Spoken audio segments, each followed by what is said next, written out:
Hello, everyone. Welcome to another episode of Film Seizure. I'm Jason Oliver. Joined with me are my two co-hosts from Down Under, Jeff Arbuckle. Oi. Oi, oi. Oi. All right. What about you, Chuck? Are you there? I was gonna say oi, but now I can't. I'll just say Roy. Roido. Yes, as you could probably tell, I guess. Weirdly, we are still in Australia. We're lost. We are lost in Australia. We are somewhere on the southern coast of Australia. Southern East Coast. Southern East Coast. Yes, that's true. And we'll be here for a little while. Today's episode is 1979's Thirst. Not one of the other movies, copious amounts of movies named Thirst. The one from 1979, made in Australia. That's the Thirst we're talking about today. By Rod Hardy. And that sounds like a porn name. Rod Hardy? It is. His Rod is Hardy. Indeed. Yeah, so here we go. I'm going to get kind of shot right out of a cannon here. Shot out of the cannon. First of all, though, Thirst is a directorial debut from our porn director Rod Hardy. I don't know if he's a porn director. I know.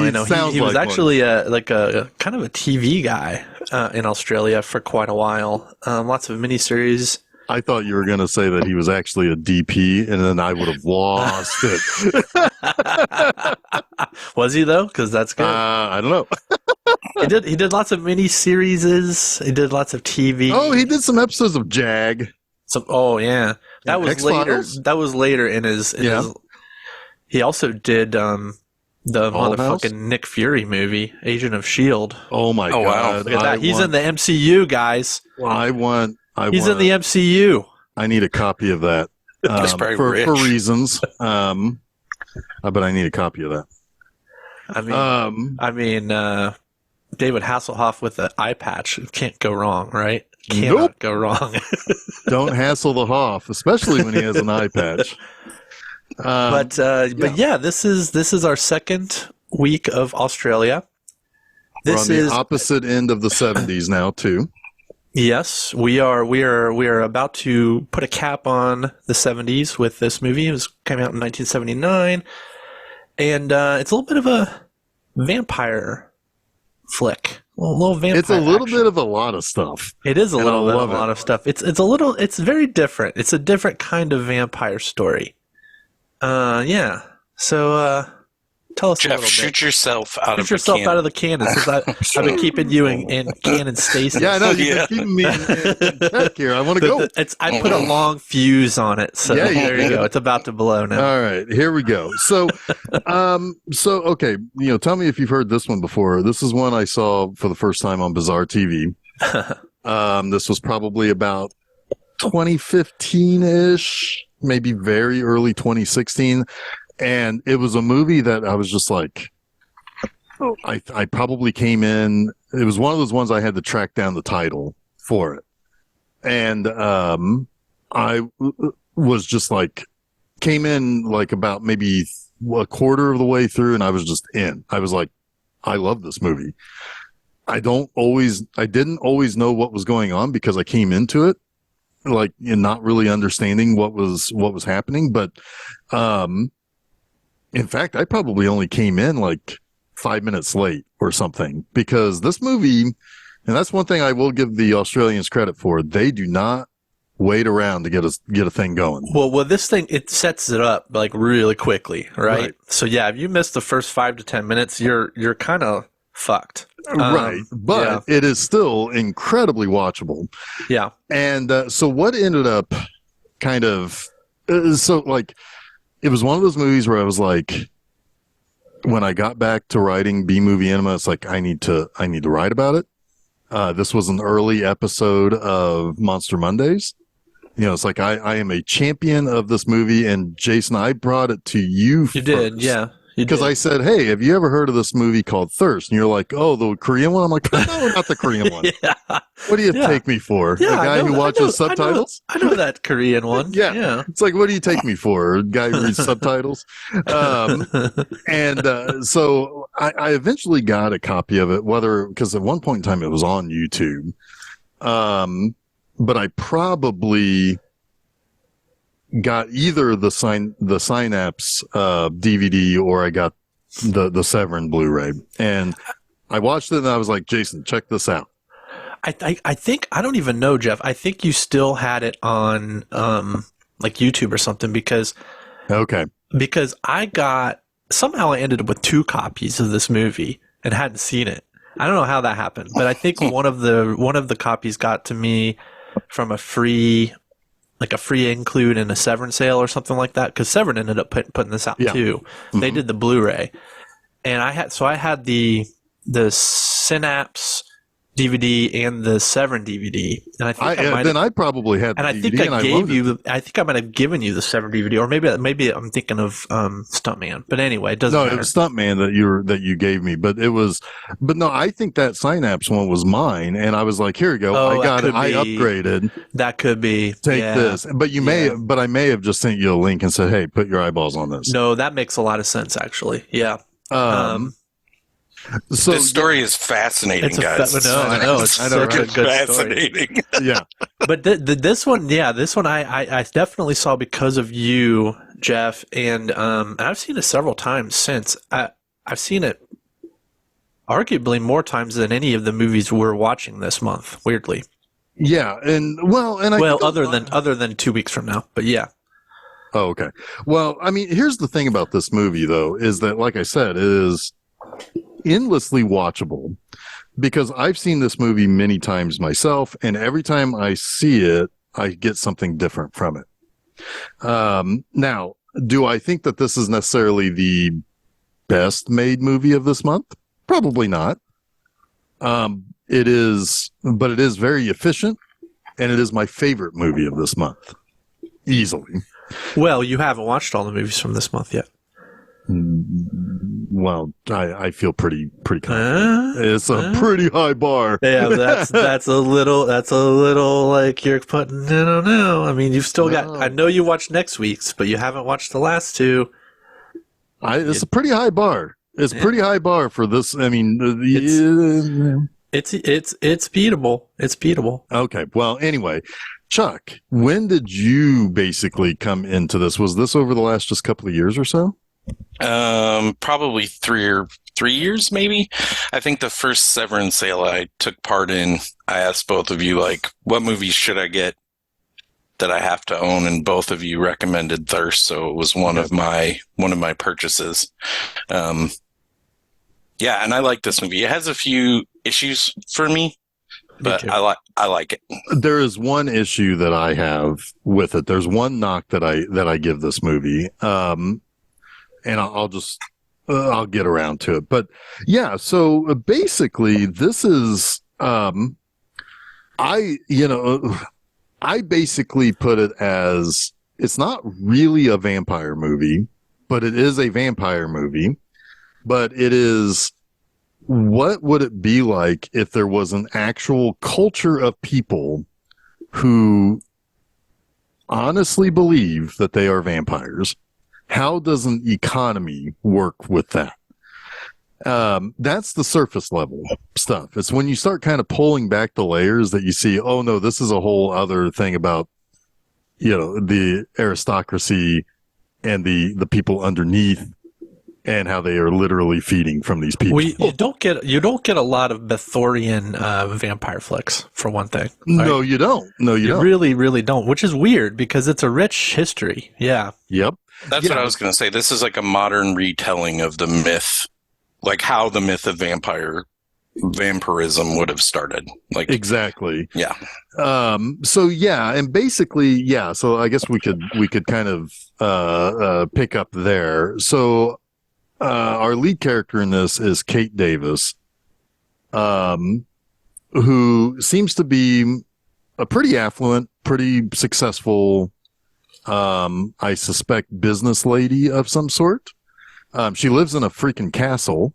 Every time I see this, I think she does something else. For some reason, I thought she was a novelist this time. I don't know why. I just Well, but because like the movie begins, well, the actual story begins, not the way the movie begins, but the actual story begins with her about to go on holiday, and her boyfriend Derek, as she says, Derek, is concerned that she's going to Derek's don't die. she's concerned that he's concerned that she's going to take work with her when she should be relaxing. And he's not going on holiday with her, which is also a little peculiar. But the sense that I got is that these people are basically hard at work business peoples. And she in particular is some sort of executive of some sort that has business things to do. Well, they don't ever say what she is, but no. She has business things. It's really kind of unimportant. She has money. That is the important thing. She has a legacy. Yeah. She comes from some sort of affluence for sure. Yeah, because she literally, the inside of her house looks like a castle. Yeah, it does. Which is the most bizarre thing in the world. But her living room is kind of like 70s pad, though, Right. It's like, yeah. But the hallways are like fucking damp stone. Yeah. And she doesn't realize it, but she keeps cartons of blood in her refrigerator. She has no idea. She does. Yeah. She has no clue. She's just drinking blood, doesn't really ever look at what's in her glass. She has a very special milkman.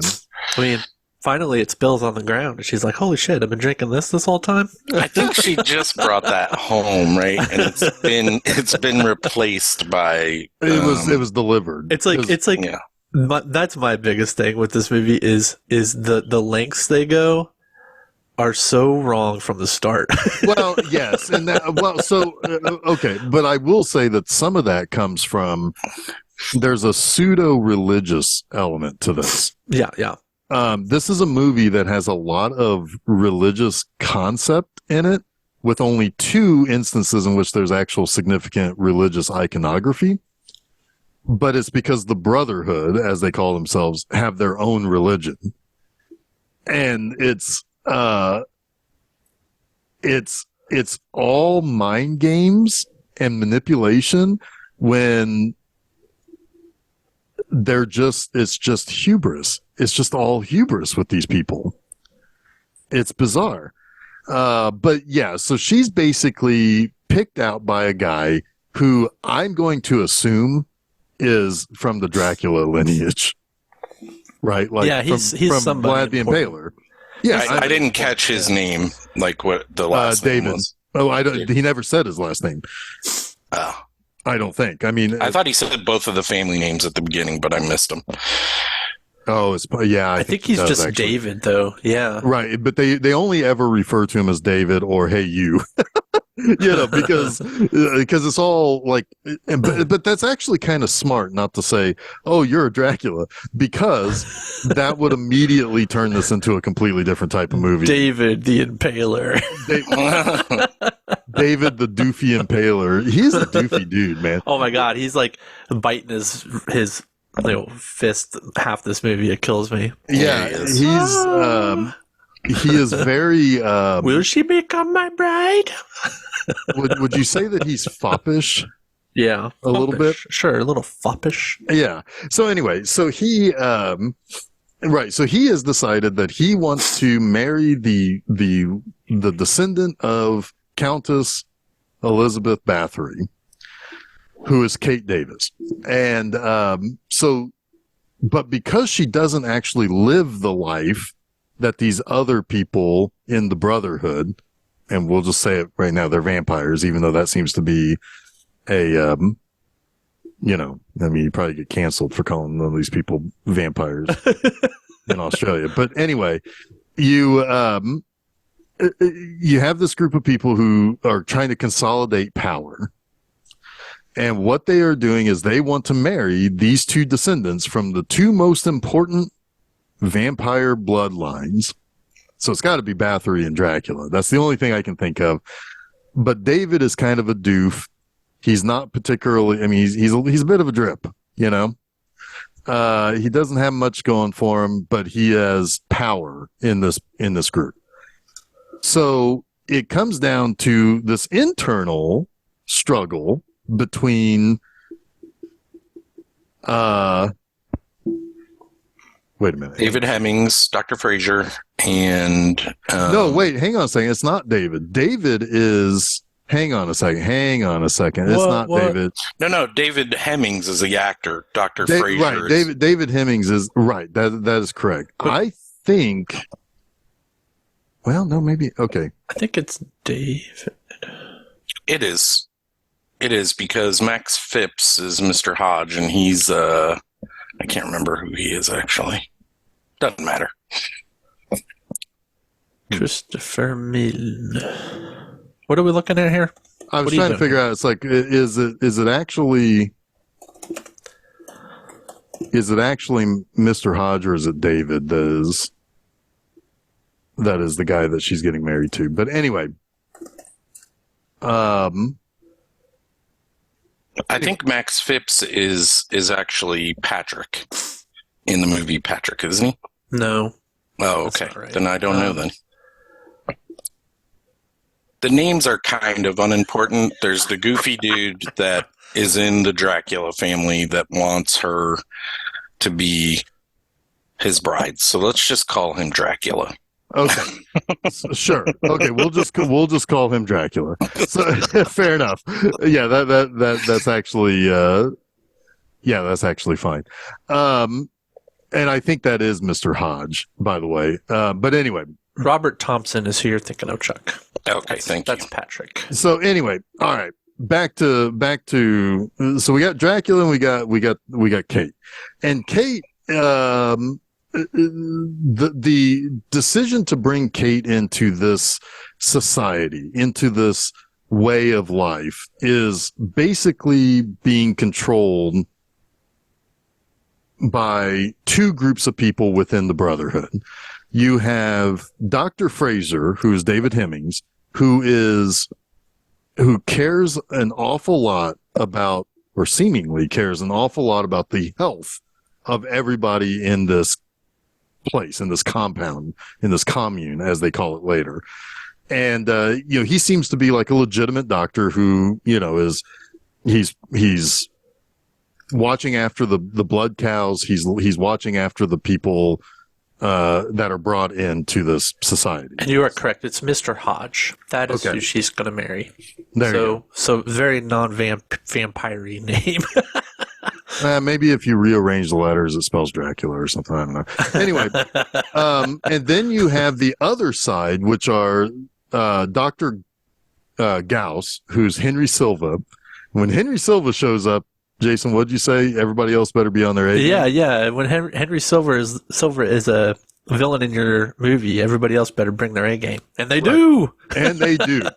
Then you have Mrs. Barker. Now, Mrs. Barker, the first time I saw this movie, I thought for sure, it's like, that is the sister from Superman 3 that gets turned into a robot, right? I thought it was the mother from Dead Alive.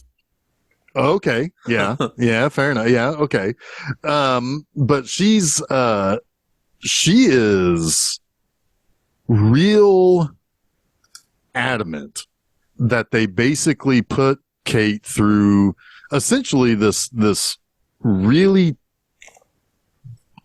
like quick and potentially dangerous and potentially I can't even think of the word for it, but basically she wants to put her through a conditioning program that will ultimately, as Dr. Fraser is concerned, will not result well. It'll either kill her, or if it's successful, she's not going to respect them anyway. And so Mrs. Barker and Dr. Gauss are basically, it's like, nope, we're outvoting you. We're going to put her through all of this strenuous drugging and brainwashing and this whole program. Yeah, it's basically like a conversion therapy, right? Exactly. Yeah. That is exactly what this is like. And it's basically just to say, hey, don't you want to drink some blood? Yeah. You're one of us. You're one of us. You need to have the thirst. Exactly. And it's like, I mean, I don't think you actually need a whole lot of psychological torment just to nag somebody into drinking some blood. That's why it's so goofy, because they start right from the start with like subtly replacing her milk with blood. It's like, wait, what? Like this should be kind of a gradual process, right? And then Mrs. Baker, is that her name? She's right from the start. It's like, yes, let's start with the brainwashing. That's how we do this. She's really terrifying. She kidnaps she kidnaps this lady, and then gives it half a day of just like trying to charm her. And it's like, nope, it's not working. Brainwash. Right. Right. Stick her full of all the drugs and throw her in a fucking room that gets scary. She's like, I've got no patience for this. Right. And she definitely shows that hubris of this group, right? Because it's like 1 week in, it's like she's a completely different person. It's like you drugged the shit out of her. It's like, yeah, she is a different person than the person that you were observing a week ago, because you've drugged the shit out of her and tortured her. It's like, yeah. And it's like, but it doesn't really work, because like basically the moment they let her like kind of roam around this commune and she sees all the like these other people who are also conditioned, who are also, low on blood, because they get put into a room where they basically get it milked out of their neck. And she like realizes like this place sucks. It's like every time they let her see anything outside that room, it doesn't really work well for her, for their big master plan. I can kind of see why they need to consolidate this power by marrying the two important families, because they suck as an organization generally. Yeah, especially since the guy who, Dr. Frazier, really seems to know what's going on, but he's never there. Like, he's always off working or something. Well, he's always called away to other things. Yeah, so they let the nuts run the asylum while he's gone, and they're, like, crazy. Well, yeah. Well, they're drunk on power, basically. Yeah. That's the way I look at it, because they also have these big ritual things too, where like everybody treats it like a fucking Mardi Gras party or something as they're driving in. Yeah. And the black couple cracks me up.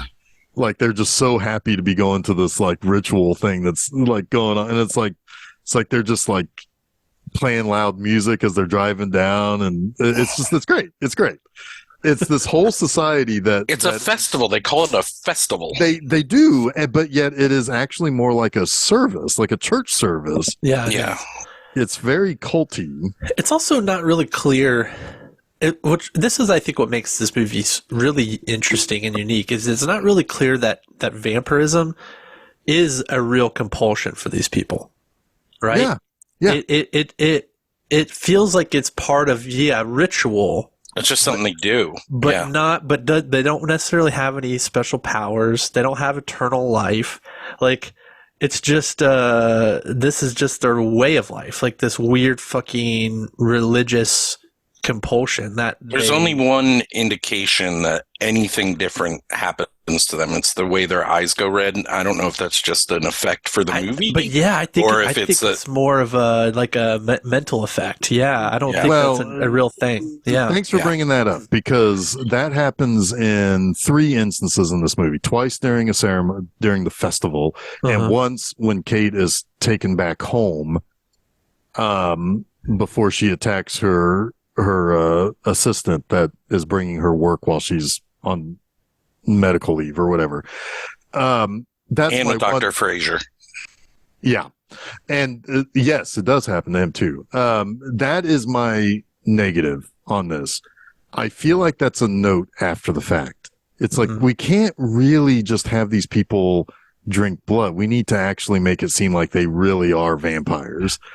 And I do think that was added after the fact, just to say, yeah, hey, by the way, these are Draculas. Just make sure you guys all know. There is compulsion here. It's not just a bunch of weirdos drinking blood. I think it just further adds to its like confusion. Not to its confusion, but to their delusion, right? Sure. Yeah. I never once thought when that happened on screen that, oh yeah, they're actually Draculas. It always to me feels like their belief that they're Draculas, right? Yeah, it could be an outward expression of what they think is going on with them. Yeah. Sure. But I feel like it's like when you take communion, you're like, oh yeah, totally just ate some Jesus, like it's like that. It's the spirit, man. Yeah, it's not real, but it's there. I totally ate some Jesus. Is one of Rod Hardy's backroom movies. So it was his miniseries. I ate some Jesus. By the way, this is a movie I would love to see expanded into like a series. I want to know more about this world. It could very well work as a well, you know what? It kind of was. The True Blood. This is kind of proto. It's kind of proto True Blood, except in that they're really vampires. Yeah.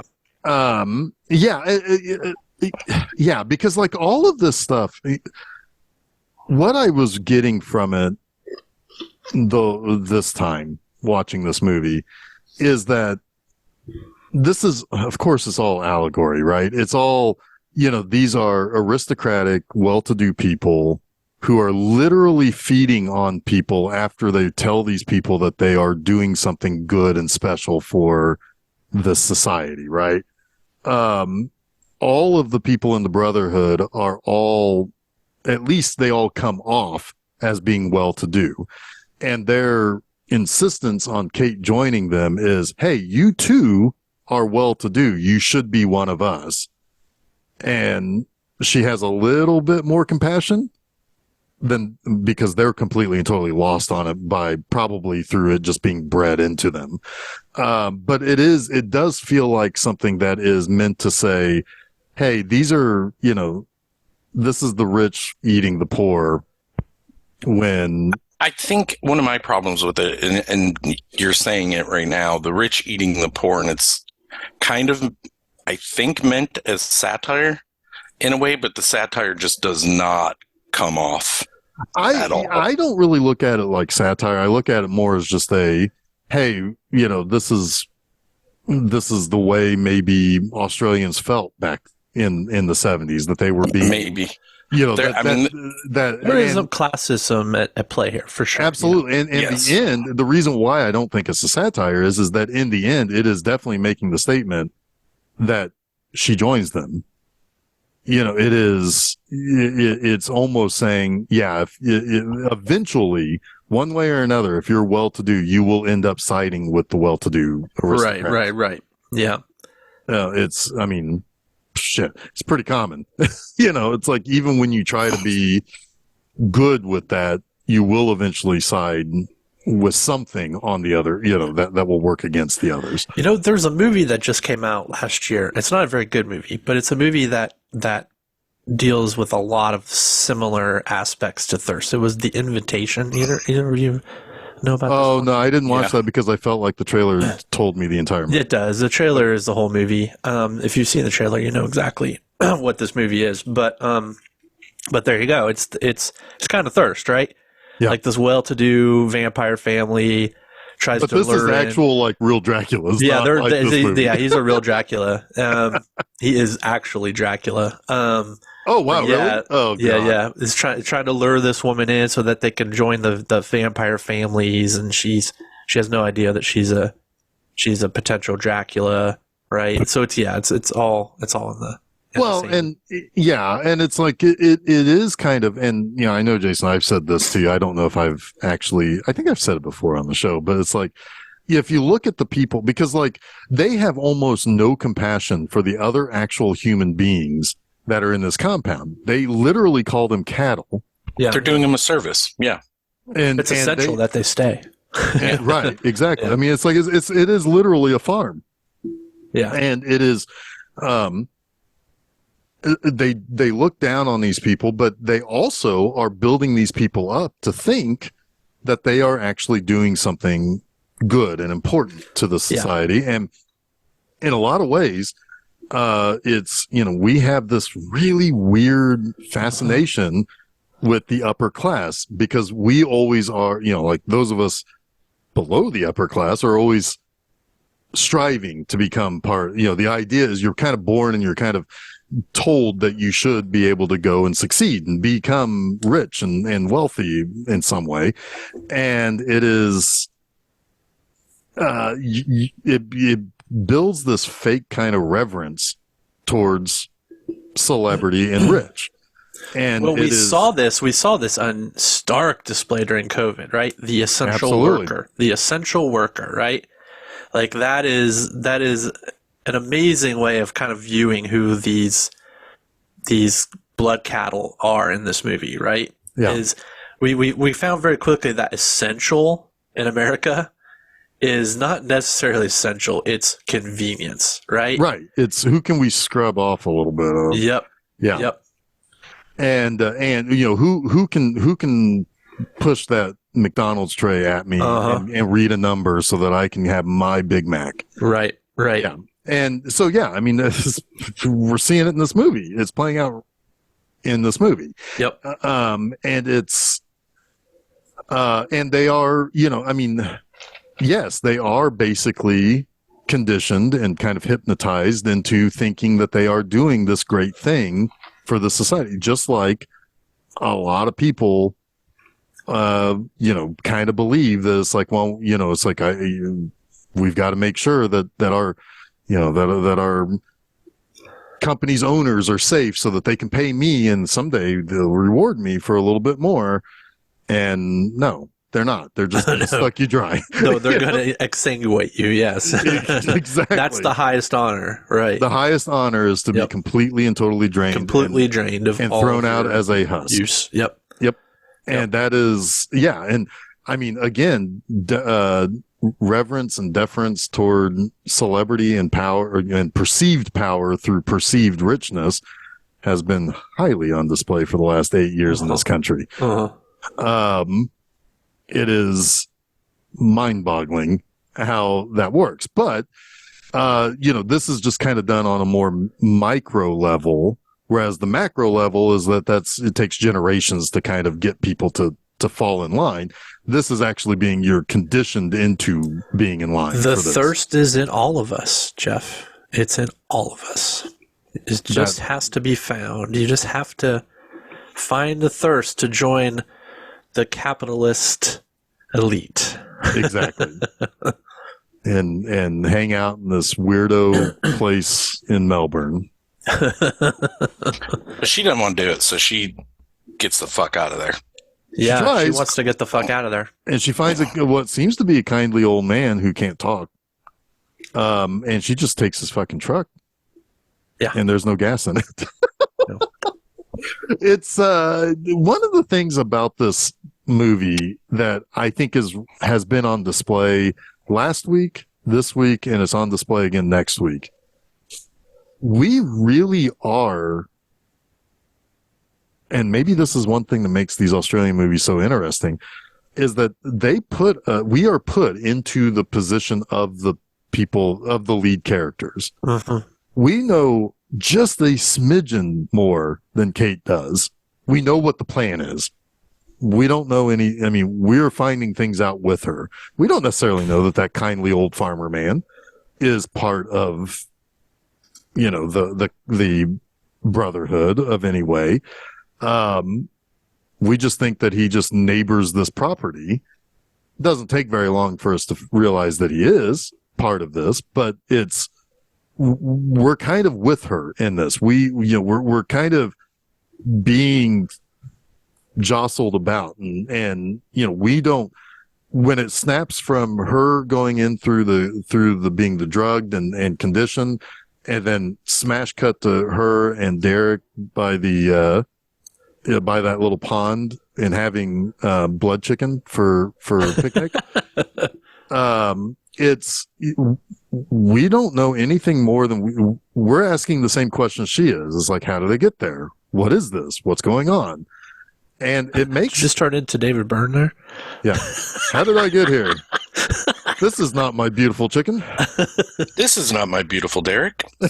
You are right though. Like every movie this month kind of deals in some way with isolated, like being trapped in a place that you want to escape.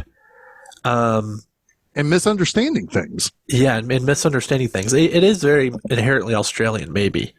That idea. You're stuck on that fucking island with those snakes and spiders. Yeah, it's a continent country island, right? I mean, there's no place to go there. I mean, I guess if you're a really good swimmer, you can go to New Zealand if you don't have a boat. You know, it is neat in next week's movie seeing the coast because it's like, oh shit, you know, it's all Australia till it's not, you know. Yeah. And then it's the fucking ocean. And then it's a fucking cliff. Yeah. Right. I mean, like maybe Australia is where all the flat earthers came from originally. I was just about to say, they walk up to a cliff and the end of the world. That's the thirst cult. They're just flat earthers. Yeah.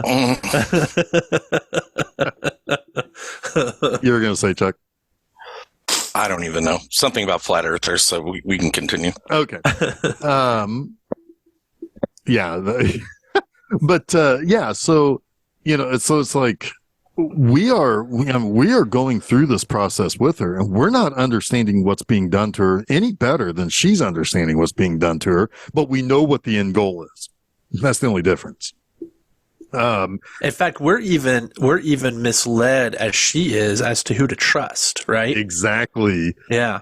Exactly. Because, you know, it's like, oh, you know, this Dr. Frazier dude, he seems really cool. He's trying to help people get out. It's good cop, bad cop, right? Yeah. Exactly. And I mean, we do know that Dr. Frazier does want to condition her. He just wants to do it a different way. Yeah, right. He wants to do it his way. So he's the right way. He's the polite conditioner, not that he isn't one, right? He's the one who brings you in. He's the actual confidence man of this. He's being nice to you. He's building you up. And then he takes you. And that's it. Well, he's so at odds with the rest of the Brotherhood around the way to approach this that you feel like you can kind of trust him, but you shouldn't. You know, right. I mean, he even and he's got that Paul McCartney face. He's like you want to trust him. That David Hemmings Paul McCartney face. At one point he says, a Mr. Bean in there. Too. At one point he says, you know, let us hope that despite all of this, we're still able to earn her respect. Right? Yeah, that is his main concern. Yeah, is the respect. Now, this is kind of really what he is he's the politician that is backing the society that he needs to have the person supporting. So, you know, he's the politician of this group. The other people are just rabid fucking assholes, but he's the one who can say, you can trust me, I'll get them to like us. They're the extremists. He's the one who thinks that, well, you know, if we just present this the right way, she'll be one of us. She'll truly be one of us, right? Yeah, he's the true believer, if you right? In some ways. If you present things the right way, you can convince anybody that the rich shouldn't have to pay taxes. But it also shows how tone deaf the rich are, right? Because his idea is to let her see the compound and she will understand how nice it is to be a part of this group. Yeah. But in reality, any normal person would walk out on the compound and be like, this is fucking horrific. Yep. Yeah. Oh, that one guy who comes up and is like, 100%. You know, I'm friends with Leah and she's not very strong. I mean, it's like, God damn. It's like, yeah, run away. Yeah. It's like, yeah, please don't drink too much. It's like, yeah, he's crying, you know? Yeah. Yeah. Yeah. I do like the way that they present, like the initial thing with Leah, they don't tell you that she's being, what is it, exsanguinated? Yeah, exsanguinated. Okay. Exsanguinated. You don't realize it really until it happens to a character later that, the old man, the old yeah, Leah's been sucked dry. Like you don't realize that until that part, which is kind of cool reveal. Yeah, but yeah. but it's a horrible thing to have done to you. You are slowly dying. It's an honor, though. Well, it's an okay, honor, but, Jeff. But it's the same kind of idea that it's like working yourself to death. Working yourself to death. You're not hurting, but you're dying. Right. Yeah. This is your place in this society, and there's honor in it. Yes, you could. There's honor in it, but you're never going to escape that. You're going to die first. Right. Yeah. I mean, it's exactly how labor is. Yep. is viewed in a capitalist society. I mean, there ain't no fucking labor union down there, in that. It is weird that this is a commentary on capitalism, but the whole donor farm is socialist, really. Well, it's right, like communists. Yeah, you can't really get ahead here, and no amount of work is going to make you any better. The problem is that there's a top to that. Like if it was truly communist, the idea would be it would be spherical and everybody would have the same power. But there's somebody on top here, and that's the right. I mean, this is a plantation. I mean, it is. It's more of a plantation. It's not communism. Yeah, but they're being sold on the fact that everybody there is doing the same thing. Right. By the people. They're being fed a lie to serve their. They're being their quote unquote betters. That lie is literally being programmed into them. Yes. Yeah. Yes. I mean, if somebody had come up with this idea 300 years ago, they wouldn't have to program this into these people. But they were just willy-nilly going around slitting throats and drinking blood, not paying attention to what's in the blood. Because they talked about that, how this was all designed to better enrich the lives of the Brotherhood. Right. Yeah, so nobody would get diseases or diseases of the blood that would affect them. And so they also are understanding of their own mortality, which is interesting because they also believe that they will remain young and virile and age slower, even though they all know they can die. They just ignore it. But they do. I mean, think about the. Oh, they die horribly. There's two people in particular who die horribly. But they also are in a way extending their lives. Anyone of affluence and means and resource has a better shot of living longer, right? Well, and they're also insulated by the other affluent around them. Yeah. So the Brotherhood is actually keeping themselves alive, but they're not really probably living any longer than anybody else. They're just living longer than the blood cows. Yes, right, for sure. Yeah, absolutely. But in their, I'm thinking this from a metaphorical standpoint of it's a religion. The top 1%, and have access to all the medicine and all the resources of the medical community, right? Like you just have a better shot. You're increasing your chances. Increasing your chances at everything. Yeah. You're gonna be able to pay for that, liver transplant or whatever, right? Like, or it could be a situation where, because this is something that of all places, this is a quote I actually heard from Adrian Foster, the football player. He said the moment he signed his multi-million-dollar contract, he suddenly never had to spend money. People give you things when you're rich. Right. So weird. You mean Arian Foster? Arian Foster. Yeah, I said Adrian. Arian Foster. Yeah, he said basically the moment I became a multimillionaire, I stopped paying for things. He also said the NFL is scripted, so. Well, fair enough. But he's but it is true though. Right. But it is true that the rich, it's that centralization of that power and influence that you get, and you become part of that, and other people start giving you things that shouldn't be giving you things. They're when you're part of that system and you want to give it to someone else, you don't understand why they don't want to be a part of it. Exactly. It's like it's inexplicable to them that you wouldn't just want to willfully be a part of this. Yeah. Right. It's like, don't you want to step on the throats of somebody to get ahead? The only thing you have to do is drink somebody's blood. That's all you have to do. Right. But, but also they're going to fucking die. Oh, okay. I guess that's a big no for me then. Yeah, But they want to. They want it. do they really? Yeah. That's their lie, That's the right? thing, right? Yeah, that's the thing. So yeah, I mean, it's the layers of this incredibly simple movie that makes this, I think, really good. Yep. And this is why I would love to see this expanded into like a series of some sort. In a way, it makes me think of movies like The Island and the Clonus horror, which is just what The Island ripped off to be. Apparently, this was a heavily influenced by Soylent Green. Yes. When you live in this, live in this society that basically is saying, "Hey, you reach a certain age, it's time to, fuck off and die," and people just do it. And it's weird, man. It's kind of the opposite in this, though. They're feeding off the young, exactly, instead of the old. Yeah, right. It's the old money killing the young generations. Yeah. Which that sounds familiar too, but a little bit.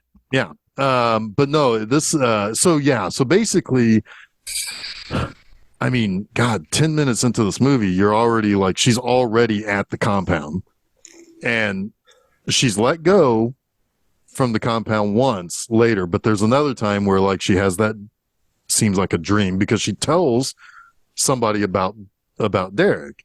Yeah. And they put that into her hallucination that she's having this nice blood chicken picnic. And,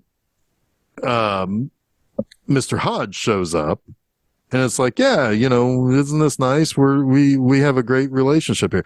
And that's a whole other thing too. I mean, we could talk about how Mr. Hodge has built a relationship between these two people that doesn't exist. Well, Mr.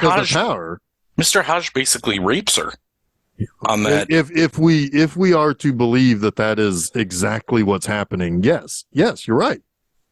I mean, yeah, she's hallucinating that he is Derek. I'm pretty sure that's what happens there. It's either, it is certainly implied, if not actually really happening. Yes. That's because go ahead, Jason. That's my one knock on this movie is that there's not a strong enough protagonist outside of her, right? Like I wish that the Derek character was actively trying to find her. Well, he's just they try to blend him into the movie by making her part of the hallucinations, right? But I wish there was like that driving force outside of the community that's somebody that's on her side that's actively trying to. They kind of shoot themselves in the foot on that story, though, because she is going for a 2-week vacation. Right, he has no reason to look for her while she's gone. Right. I get it, but it's kind of like, I think the movie needs a little bit more of a driver there. Well, it's the real. I mean, the whole thing is. It's all a red herring because Dr. Fraser is her hero, right? But he isn't. Yeah, I mean, like the whole thing with Derek, he's just something to get rid of. Yeah. I mean, like that they treat him like, I mean, they make him a blood cow later, but they treat him as if he is one of those people. They don't care about his name. They don't care about who he is. They don't care about what she thinks of him. He's to be removed any way possible. So, yeah, I mean, like, that's just another way of showing that they literally do not care about what anybody else thinks. No. They don't even care what she thinks. She is the prize to be won, and he is, just the, I don't know, fucking leftovers to be thrown away, or whatever. Man, that guy, Derek, he had a long career. Rodney Mullinar. Still working to this day. Oh, he's British. Yeah. Huh. Long career. A lot of TV in Australia. He was in Patrick. There's quite a few people in this that are connected to Patrick, including Patrick,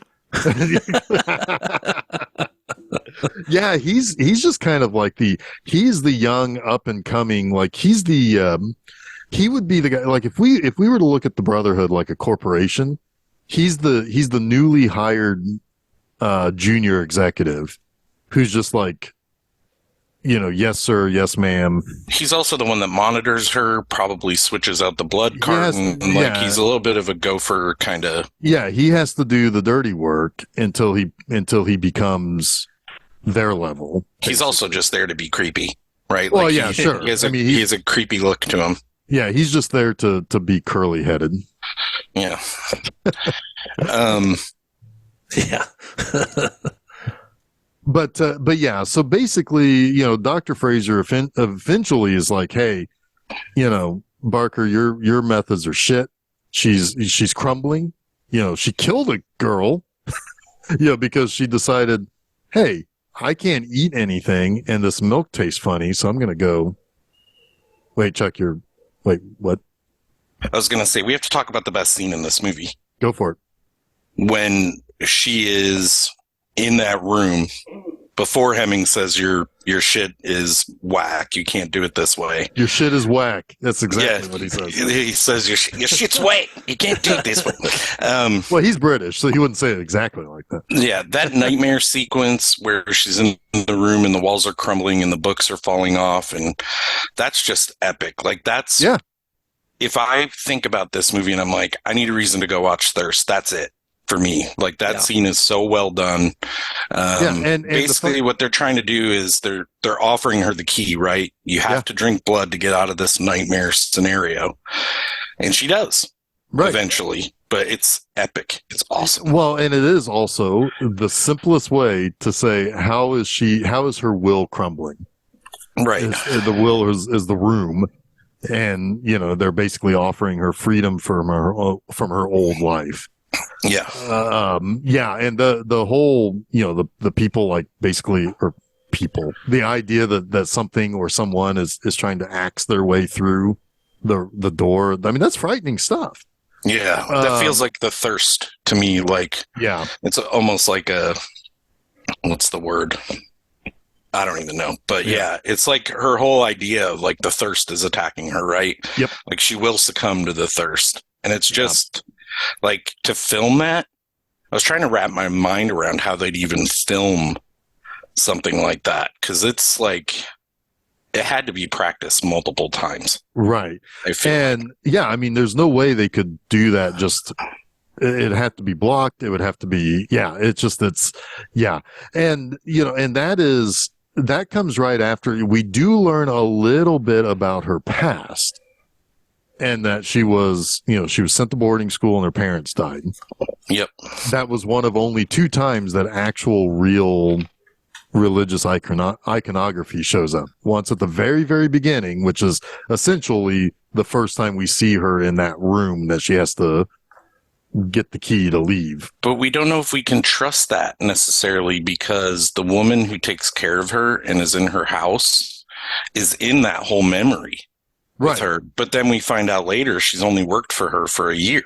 Right. So she's been planted, and her memory of her past is kind of wonky. And I don't know if that's just bad storytelling or if it's it could be it could be an actual, like it could be like cult brainwashing where it's like your parents are dead to you. They mean nothing. They could be trying to give her that impression that she's always been this kind of orphan needing something. Like, that could be too. That could be too. I mean, they're constantly trying to get her to cut ties with her past, right? They want her to leave the past behind. So to me, that's probably just representative of her childhood, right? And that's, there's pain, there's trauma. We all have it in our childhoods, right? And it's representative of getting her to cut out the things of that she experienced that are sad and painful to her, and join us. It's a new way, right? It's very much like the cult brainwashing playbook.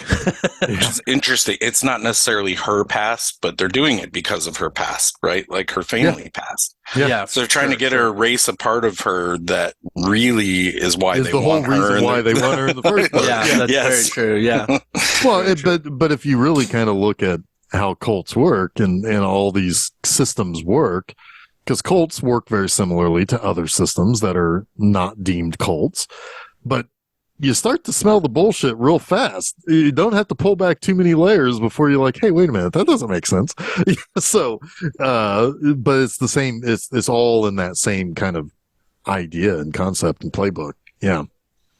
But yeah, so they eventually let her out. Now, she goes home. She has one of her employees bring her some work or bring her something. And she's like, hey, this milk doesn't taste right. I'm just going to go straight to taking the fucking blood out of my employee's throat. Well, she did mention, I mean, it's not quite that big a jump because she does mention that she hasn't been eating. She can't eat she can't hold anything else down. Yeah. But I mean, like but like she doesn't go too far before she realizes like, hey, I have a blood cow in my living room. But she doesn't even realize it either. Like that, when she's let go, she almost has no memory of what's happened to her. Right? They erase it, and they rely on that compulsion, right, to bring her back into the fold. But the problem is that they have to take her back because she murdered somebody now. Yeah. Well, what did they expect her to do? I don't get it. Like, well, that's cults are weird, man. Because these people don't know what they're doing. They don't have any connection to real world. Well, it's that she still is hung up on Derek. I think is the reason why they feel like it hasn't fully taken. Because she ate her secretary, but she won't eat Derek. Gobbled her up. But they stop her from eating Derek. They come into the room and take her when she's in bed with Derek, and that's true. She bit him. Yeah. Well, he's also a little pissy about it. I kind of don't blame him. You know, it's like, God damn it, I just want to sleep. Yeah. What are you doing biting me? Back off, Kate. But they do bring her back in, and this is when Hemmings goes like full kind of hero in air quotes mode. Yeah, your methods didn't work, and secretly I'm going to sneak her and Derek out of here, and I'm going to be the big hero, and I'm going to kill people too. I'm going to kill both the main bad guys. That scene, he dumps fucking Henry Silva. Oh my god! Helicopter. Yeah, I mean, it gets stuck in the power lines. It's amazing. Yeah.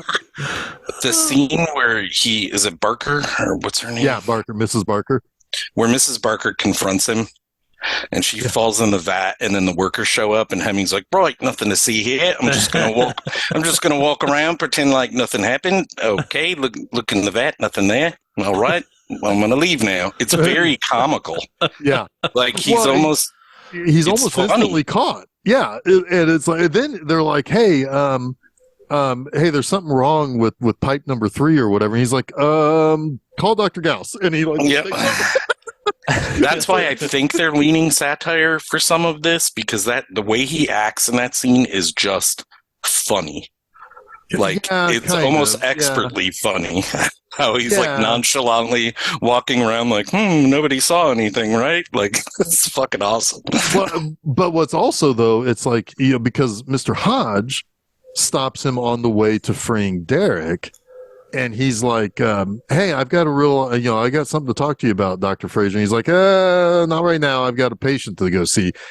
Mr. Hodge, I think, he knows what's about to happen because I think he's about to take over the whole Brotherhood.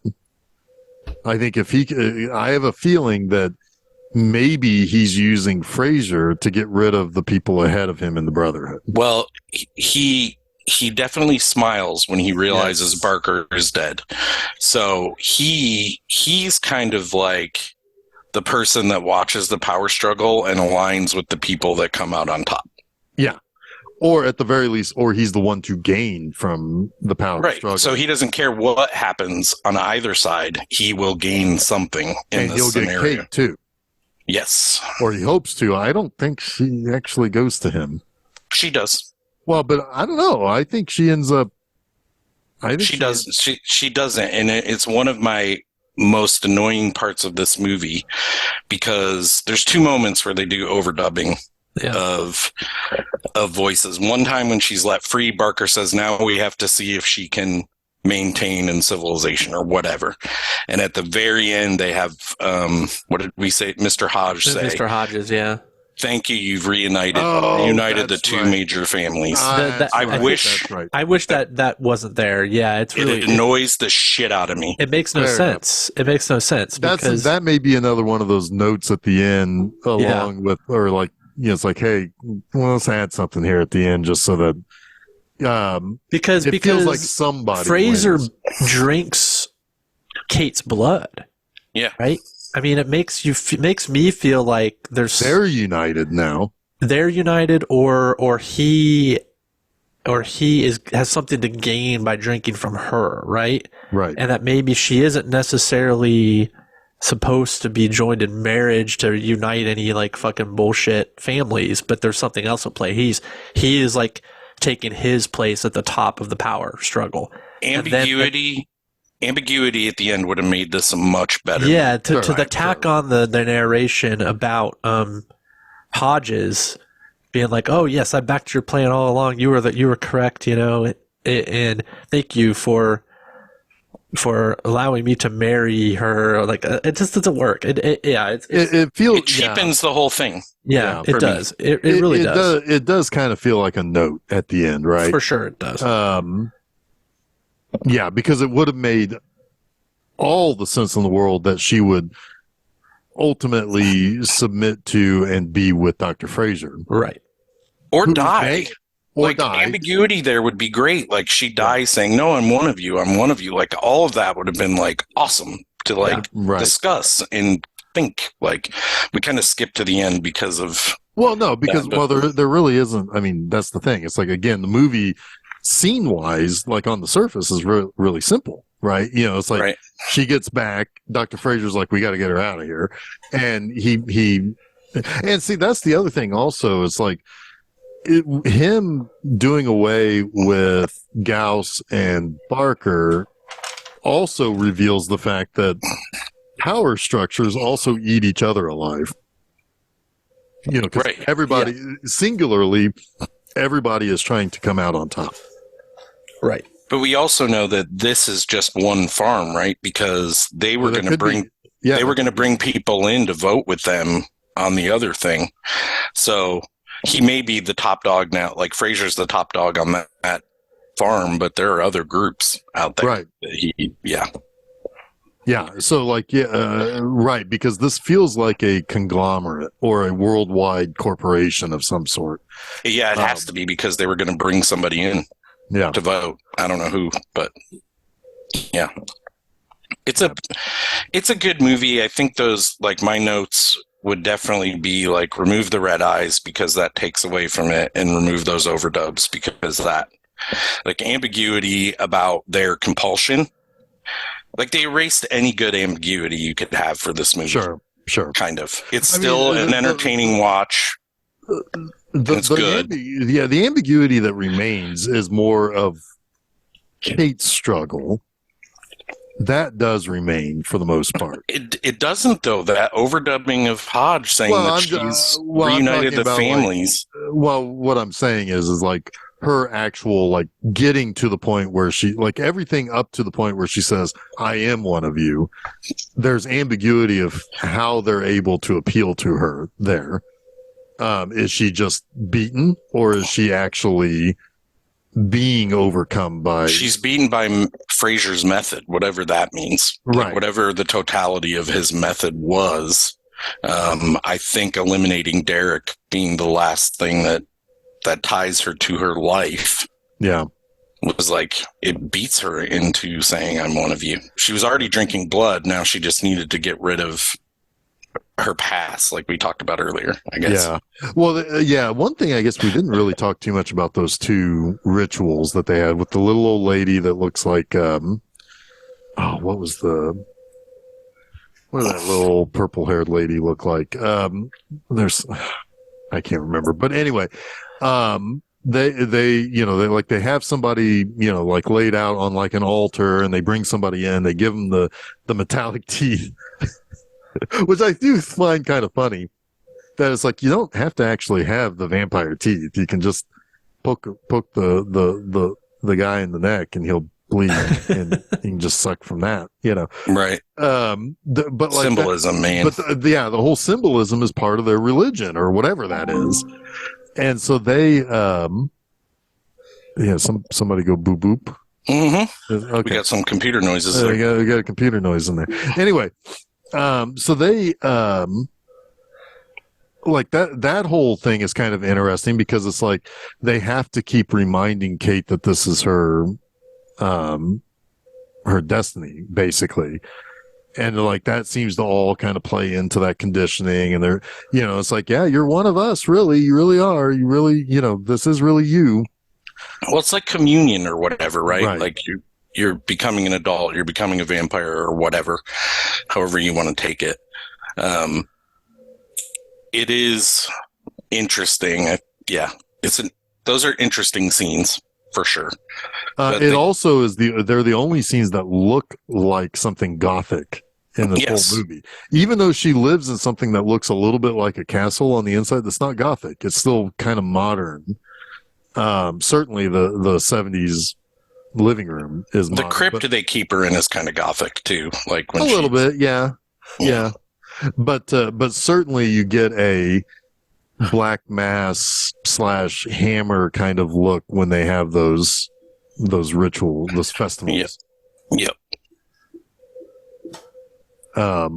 Also, I like when she watches the little old lady eat the one guy, and she like screams, and then like Mrs. Barker's like, "You son of a bitch! You ruined everything!" And it's like, "Whoa, back off!" It's like, Jesus she's Christ. like, she does the worst job of integrating someone into their society. Well, and it's probably because Barker doesn't understand life outside of that. That scream though is kind of bugs me too. It's kind of like, hey, lady, play it a little cool, I mean, right. What do you think's going to happen if you let off a blood-curdling scream? They're going to come find you immediately. and Mrs. Barker is going to basically slap you around with words. But I do like how Miss Barker says, we could have prepared you for it. It's like, well, okay, that makes sense, but you've done a shit job of that from the start. Right. Yeah, I mean, you've had time. Right. Yeah. You invited her, but you didn't say you're coming to this. This is what's going to happen. One other scene that I thought was cool was, I guess it was during her nightmare sequence in that room, when her her home assistant, whatever you want to call her, Lori, was melting besides the fire. That looked pretty awesome. Yeah. That was pretty cool. Yeah. Yeah, that was pretty good.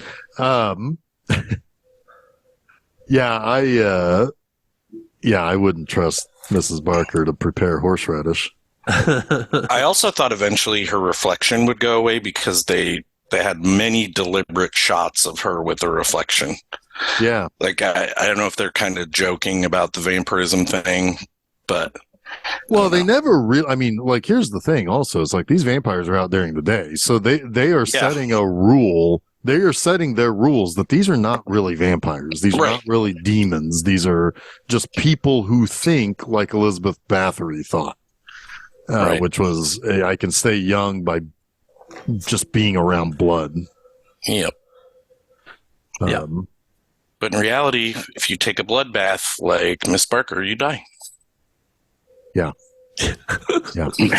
That is absolutely true. I mean, that is true. I tried once. And I almost drowned. And I'm like, I'm not going to do this again. Reminds me of the scene in Beer Fest when a guy like gets knocked into the tank of beer and he's tries to drink his way out. Or Strange Brew when they literally does, and then he's out of fire. I love that movie. Can we talk about that someday? That's a great movie. I'd be happy to. That's a staple from my childhood. Oh, shit, yeah. I have a couple of Bob and Doug McKenzie albums too that are pretty good. So nice. So, any other thoughts on this?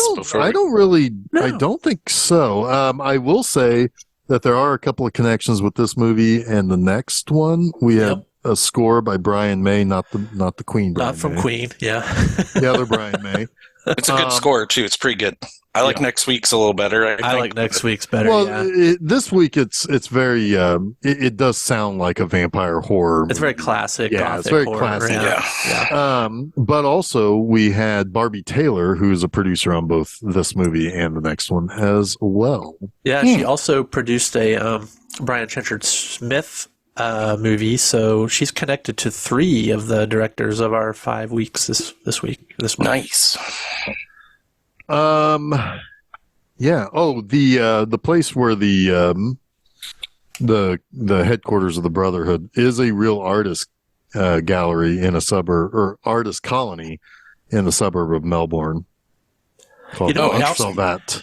I always get vibes from that place from did you ever watch The Prisoner, the old Patrick McGowan, TV show, British TV show? It always reminds me of The Village from that. Yeah. Well, you know what? Maybe all of Australia is like that. They kind of grew up in their own little world, and they've kind of got some fucked up ideas. And if you try to leave it, a bubble comes and picks you up. Yeah, right. Or yeah, exactly. Or a cliff. Yeah, or a cliff. Yeah, a cliff comes and eats you. When you're stuck in the treeless plain like you are next week.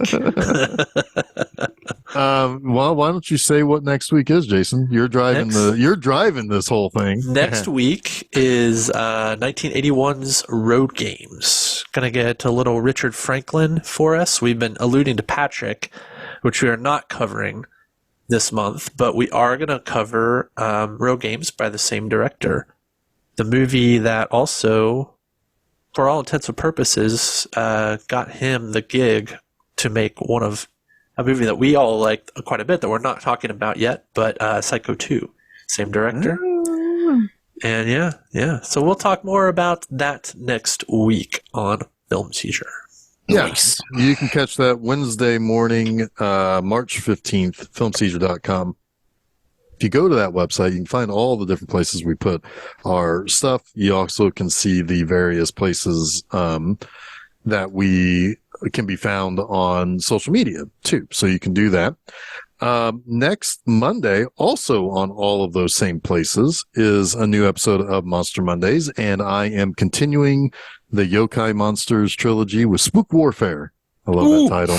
Spook Warfare. Spook Warfare. And it really is Spook Warfare. Monsters fighting monsters. I love it. So that is Monday afternoon, filmseizure.com. That is Monster Mondays number 220. 220.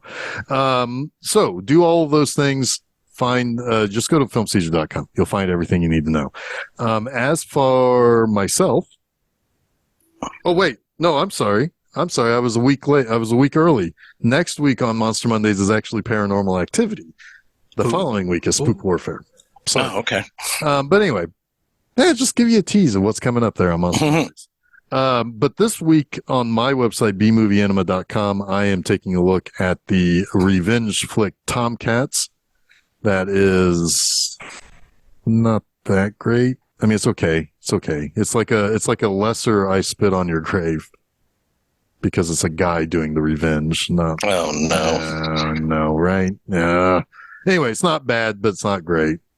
It's okay. So read thousands of words about why it's just okay. I'm not very good at promoting my own stuff, guys. Anyway, so so next week, Road Games. I'm excited to play some of those with you guys as we truck across the continent of Australia. Yes. So until then, I am Jeff Arbuckle. I am Chuck Moore. And I am Jason Oliver, and you have been listening to Film Seizure.